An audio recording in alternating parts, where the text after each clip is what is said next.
are finally here. It's been a long time coming. I've been wanting to do this video for a very long time. Hey, I'm Taylor Rick. This is Echoes of New Eden, here with another one of my little shorts. And today we're going to talk all about carrier ratting or capital ratting. Some of the things I'll talk about kind of apply to a dread, but some of them do not. For the most part, we're going to talk about carriers. So the first important thing here, though, to think about anytime you want to get into a capital, carrier, dread, otherwise, is operational security. Okay, that is first and foremost. The minute you have this thing and the minute you're ready to use it is the minute you shut up and you don't tell anybody about it. Other than those couple of guys trusted that you want them to be around you when you go ratting. And I'll get into a breakdown of what a fleet should look like too for carrier ratting, because it's very unique. This is totally different than the rest of the game. Everything you do with capitals is very different than what you do in a battleship, a cruiser, or anything else. Obviously, with fleet breakdowns on those, you have your DPS ships, you have your Guardians, you have your Logi, right? And when it comes to this, a nice little notification there right in the middle of the recording. When it comes to capitals, you don't have any of that. You don't really have Logi. You don't. You don't really have Guardians either. You just don't. You can, but that's more of a PvP based side of things. So for ratting, for the capital anomalies, whether it's a capital quarry, a fleet rally, a cap special, I think those are the only three. I'm trying to think of any others, but I think that's it.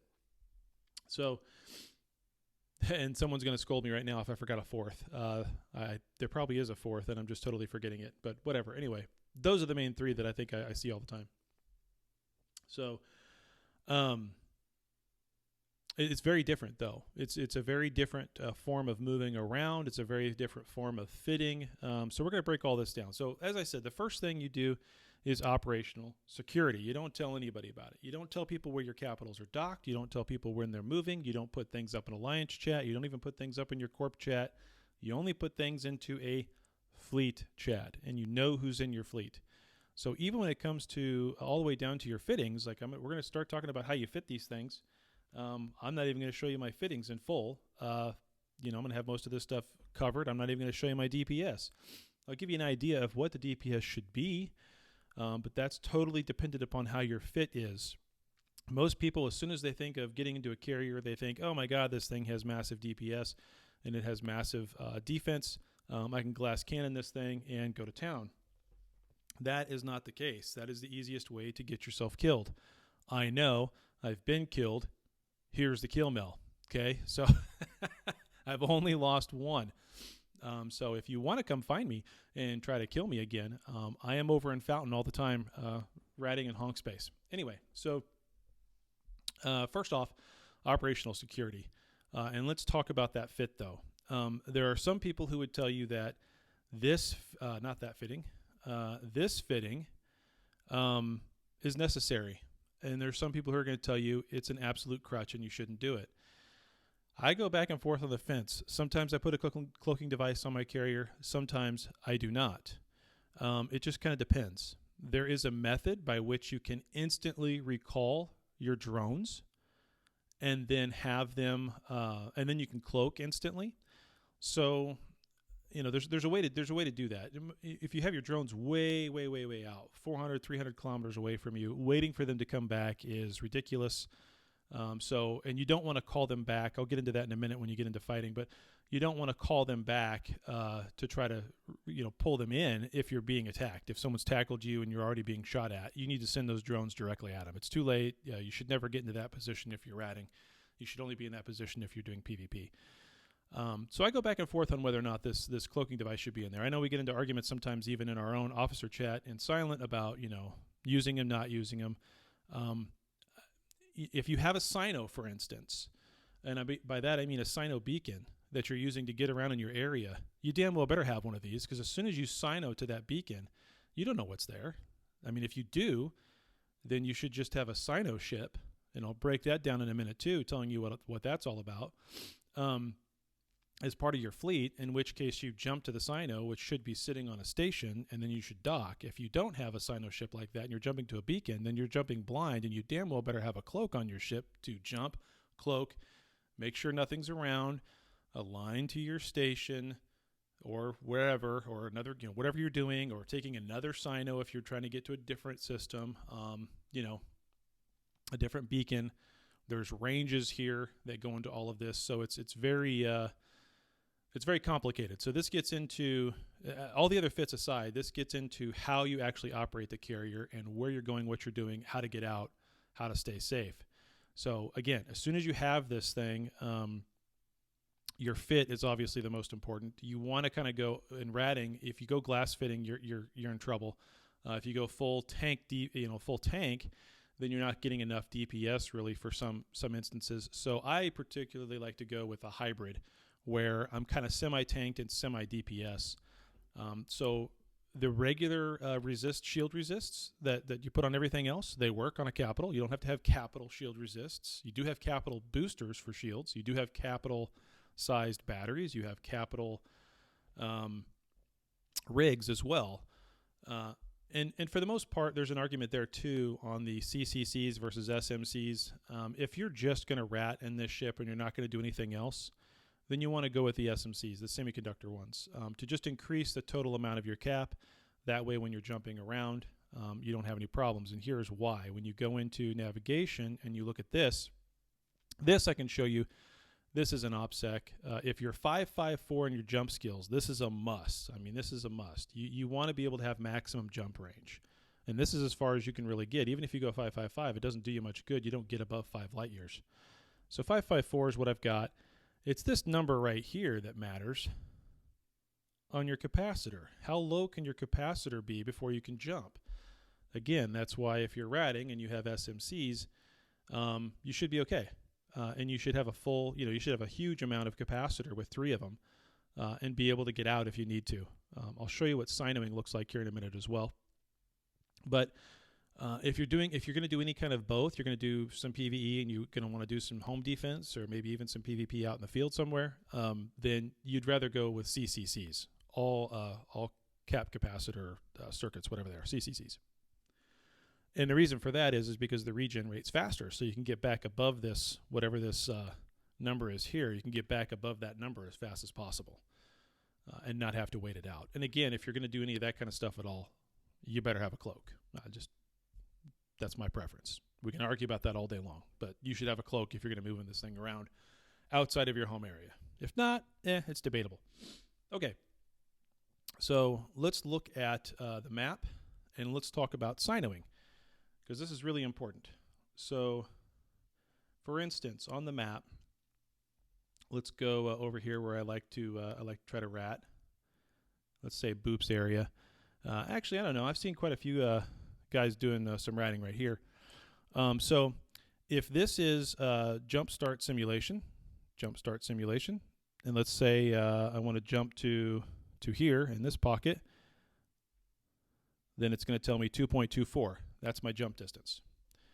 So if it was me moving around in a fleet, then I would want to have in the fleet a cyno ship, which would be a covert ops cruiser. I like to use the Arby's, the RB2 covert ops. Very, very powerful ship. You fit a cyno beacon to it. There's only one in the entire store. It's called an Aurora. It gives you a strength of 1. That's it. And then as long as that is that guy in that ship, whether it's your alt or a corp mate or somebody that you trust, not somebody from help chat, then as long as he's in your fleet, then he lights the cyno and you see it on your overview. Then you can tap it and go and jump as long as it's within 4.9 light years if you're 5.54. And you can see the distance here of 2.24 for that range. So if you were here and he was here, you could jump that and go. Now these guys in this area have blockers up. So let's talk about the blockers for a second. A blocker is a structure that you anchor just like any other structure, like a space lab or a assembly workshop. And it puts up a strength of 10. Level 1 is strength of 10. That does not mean that you can have 11 covert ops cruisers all light off cynos. Doesn't mean that. What it means is you have to have a single one cyno ship with one Aurora module that puts off a strength of 11 in order to be able to jump or cyno into that system. Well, no such thing exists.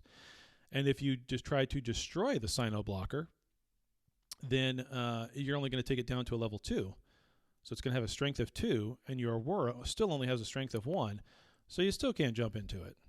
So if you're trying to rat, that jammer has to be in your same corp as you are in order for you to be able to still use a cyno. You can, if you have a blocker up and a beacon up in the same system, and some of you might be wondering, why are we talking about this in Fountain if we're talking about ratting? Well, I rat all over the place. Anyway, so if you have a beacon up and a jammer up, and you're in those in the same system, and you're also in that corporation, then you can still jump to that beacon.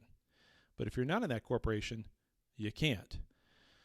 So for all these reasons, some alliances, some corporations have decided to put up blockers, some have not. And you can see these on the map if you change this overview. Oops. Talking about opsec.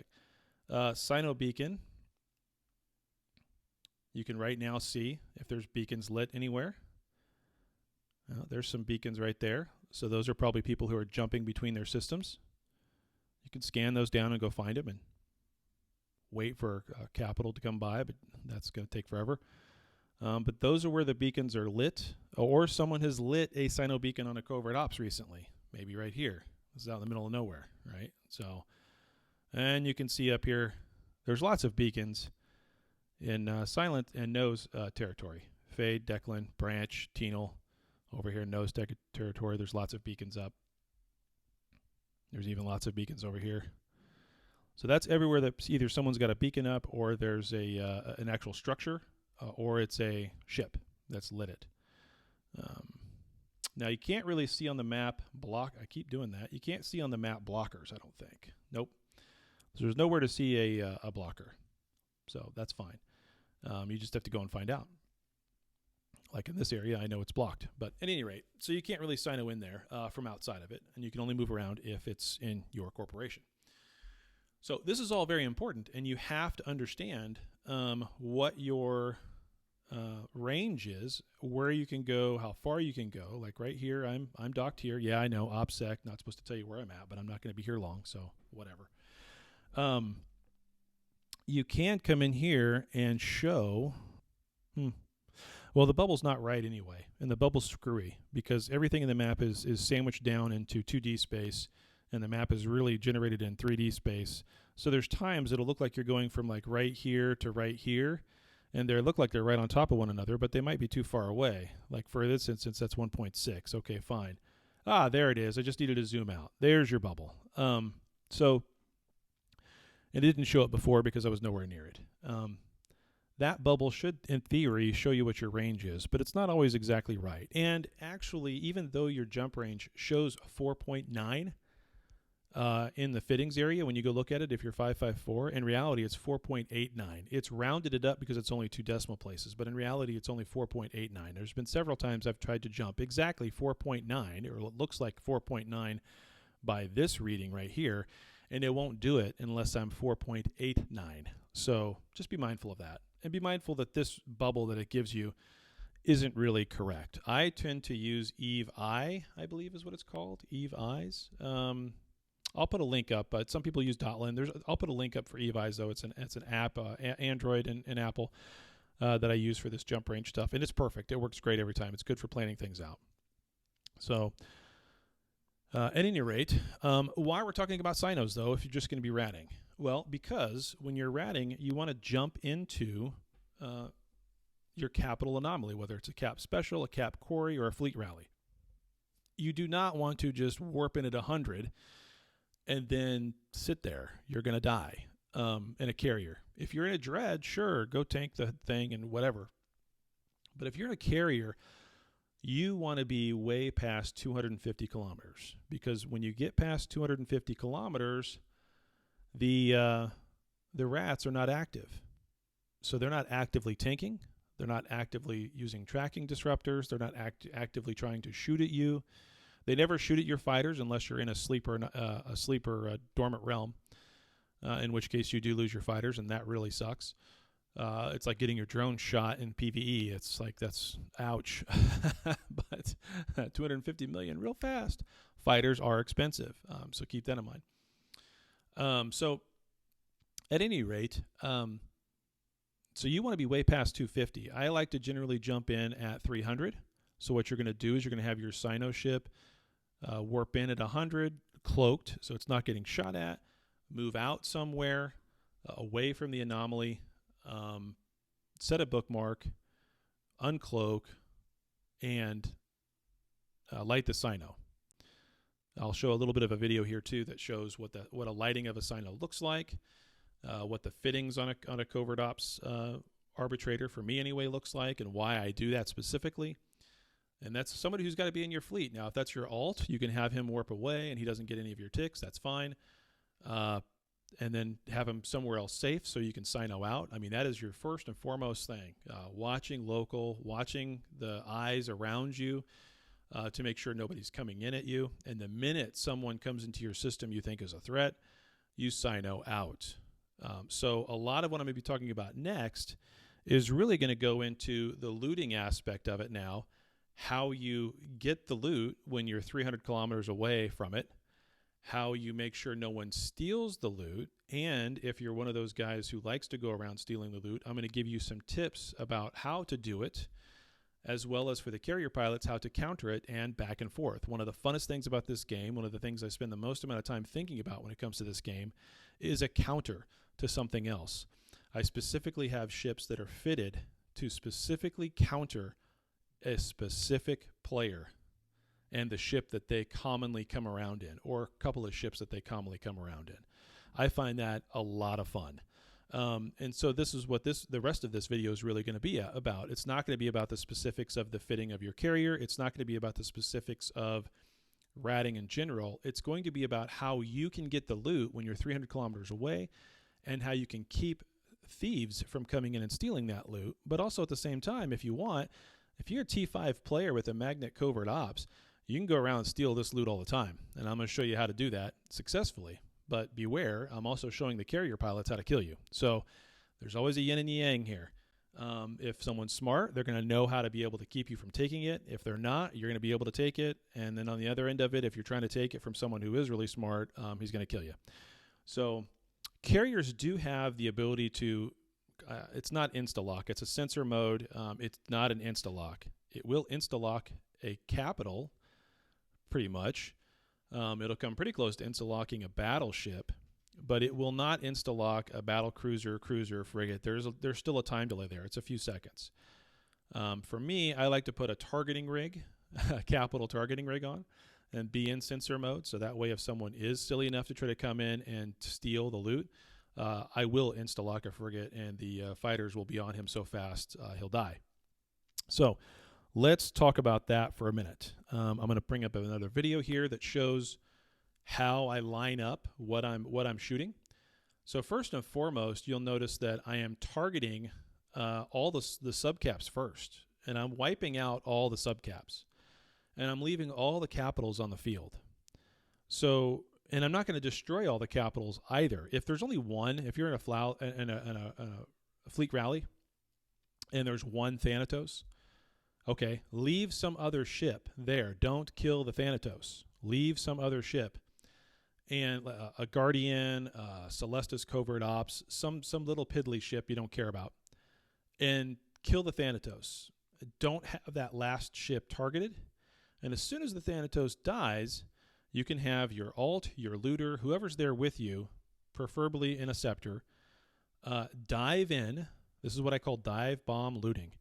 They literally dive into the wreck because they can just click it and say loot. It'll warp them directly to it, as I'm showing you here. He'll be able to pick it up. He'll have a bookmark set to where he was with you or somewhere else around the rally. He doesn't have to be sitting next to you. I prefer the guys to somewhat be close, but not sitting next to me, and certainly not dropping a box. Don't do that. If you drop a box, you're giving somebody a warp in point, and now a Hictor is going to be on you, and you're not going to be able to cyno out or jump out or do anything inside of your carrier, and the rest of his buddies will be right behind him ready to kill you. So don't do that. Put a bookmark. Dive in like I'm showing you here. Pick up the loot. And hit the bookmark and come right back out. If you do it properly, you can leave that bookmark, as you see in my video here, up to where it doesn't go away. It's just there.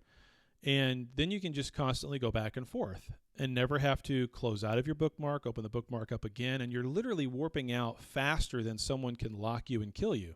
So the dive bomb looting tactic is how I train my guys to loot when they're running these with me, but it's also how I train guys to go in and steal. And in that case, you really have to be an Acceptor. You have to be an Acceptor. You have to have a stab, at least one stabilizer, inertia stabilizer. Couldn't think of the word there for a minute. So that you can have that quick turn and get the hell out. And you're using the exact same technique as a carrier pilot's alt or his corp mate is using to loot all of this stuff as they kill it to steal it, right? So that's looting basically 101. 300 kilometers out, you've got someone sitting next to you. They're in an Atron or a Executioner Scepter, Slasher, Interceptor. They've got at least one stab on. They don't have to have anything in their cargo rig optimization. You don't have to have that because you're really just picking up the debris at this point because that's the only thing of value. All the other stuff doesn't have enough value for anybody to try to steal. It's all about the debris, whether it's Orca debris, which is hard to find because when it drops as battleship wreck. It doesn't say Orca. Rorqual does say Rorqual debris. Thanatos says Thanatos. Moros says Moros. Revelation says Revelation. Archon says Archon, yada, yada, yada. So it's very easy to pick those out. And you want to target the carriers first. In my mind, I do. I target the carriers first because the carriers' fighters are active. So those fighters are going to be actively killing you. And notice I don't, maybe you can see this in the video, maybe you can't. I don't recall.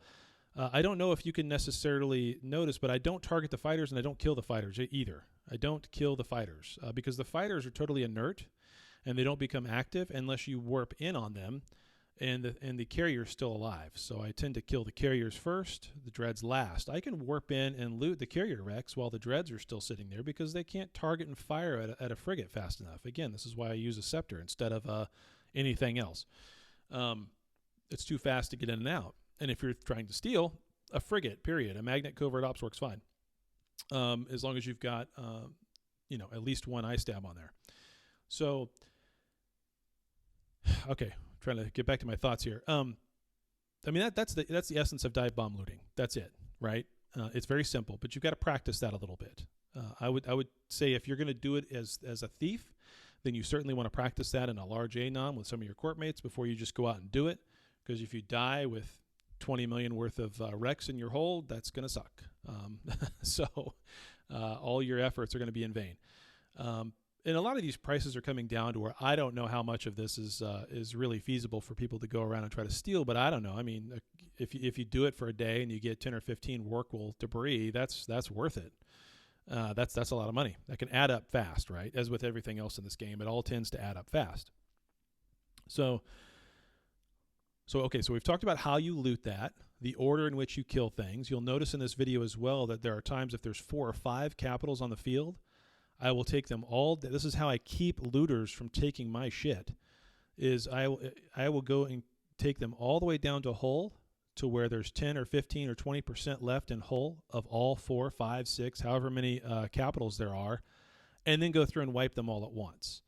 So now there's 5 or 6 targets for someone who's trying to steal something to come in and steal, and my looter can go in and pick them off. If I lose one, I lose one. I mean, whatever. I got 4 out of 5, or I got 5 out of 6, or whatever it is. But I'm making it hard for them to not be able to steal. I'm trying to make it difficult for them not to be able to steal. Now, if you've set all this up correct from your end as a carrier pilot, someone trying to steal your debris would never actually happen. It would never happen. And here's why. If you're playing it safe, then before someone even enters your system, you have eyes up and you've already stopped killing everything and cynoed out. Step number 1, keep your capital safe. Get it out of there. And then you don't have to worry about it. And if you've gone through, and even if you've just happened to kill the last capital or whatever in wave 2, and there's that other ship that's still up, nothing's going to spawn yet, you can get out.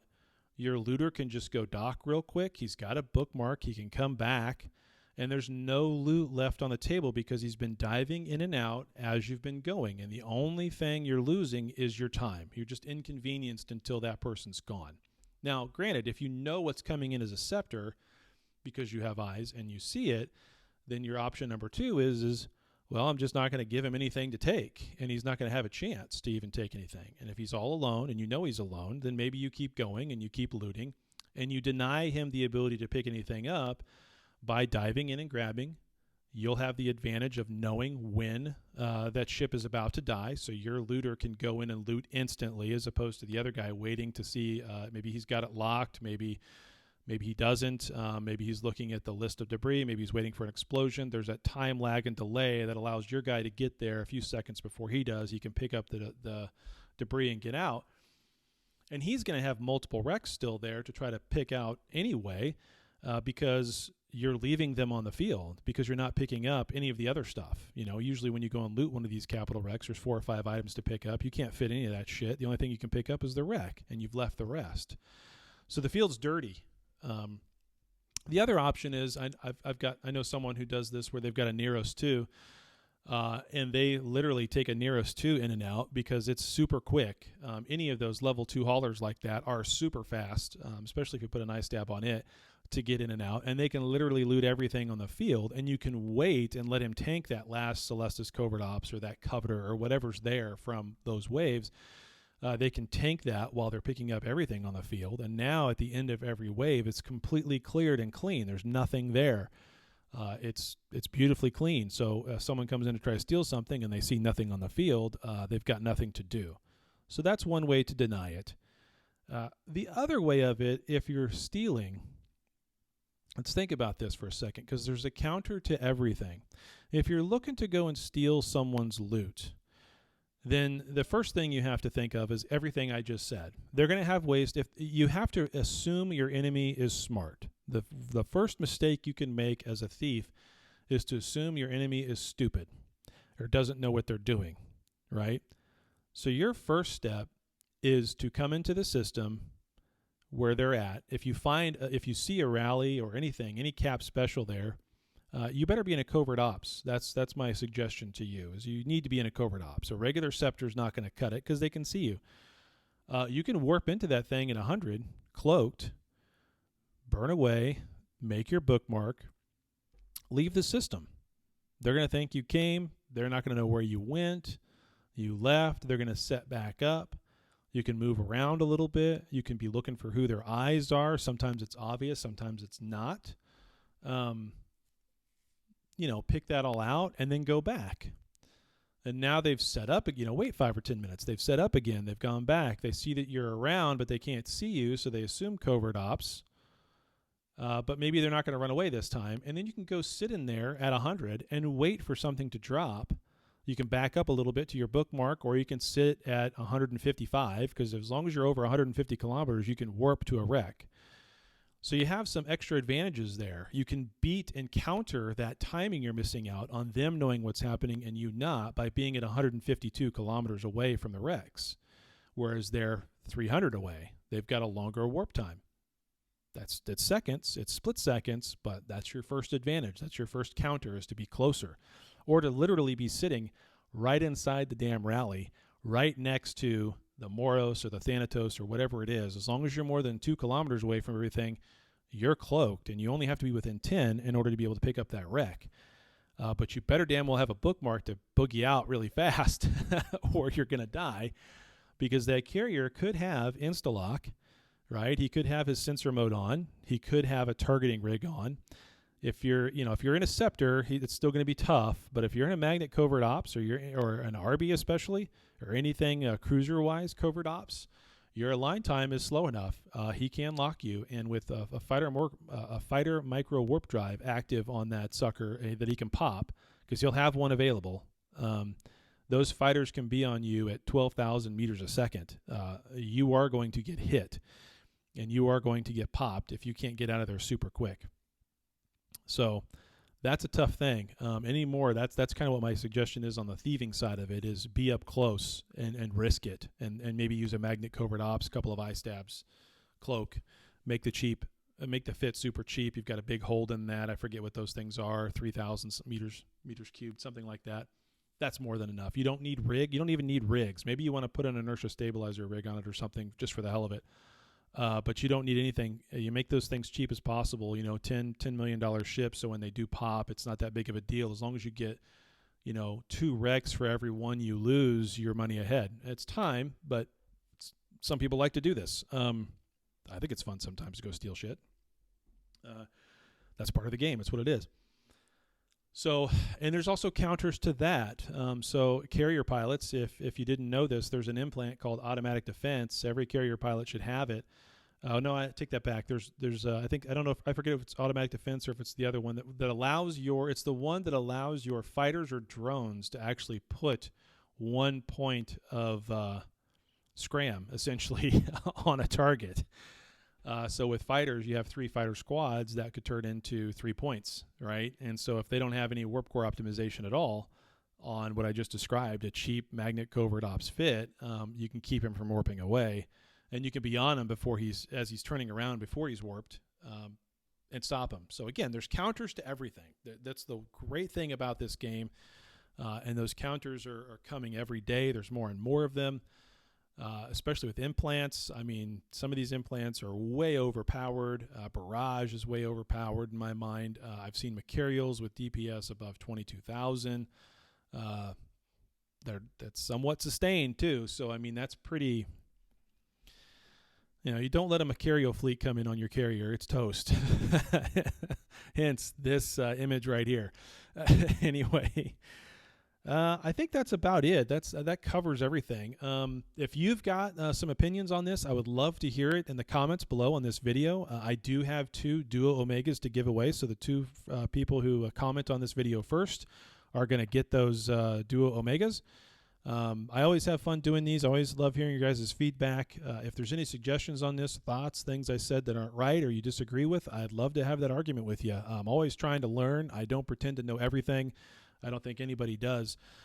So yeah, please send those comments, suggestions, tips, thoughts my way. If you have something else you want me to break down for you, please let me know that as well. Again, Taylor Rick, Echoes of New Eden. Make sure you subscribe. All of our data shows that about half of you guys watching these videos are not subscribed. It'd be great if you could become subscribers, get our list up there. I'd love to see us get above 1,000 and maybe one day give Benzie a run for his money in terms of subscribers. That would be hilarious. At any rate, make sure you tune into the show. There is no Echoes of New Eden podcast this week. We always do that live on Discord on Thursday nights. Unfortunately, Rambo and I are both on the road this week to where neither one of us can really record properly. So we'll come back again next week. We've got a whole new, we've got a championship round of the Battle Belt Royale Rambo Cheese. I don't even know what the hell we're calling it anymore. But we got our championship round coming up. We got a lot of money to give away with there. And then we're going to roll into a brand new game show. So that's going to be a ton of fun. Can't wait to play with you guys. And thanks. Appreciate it. And go fly something.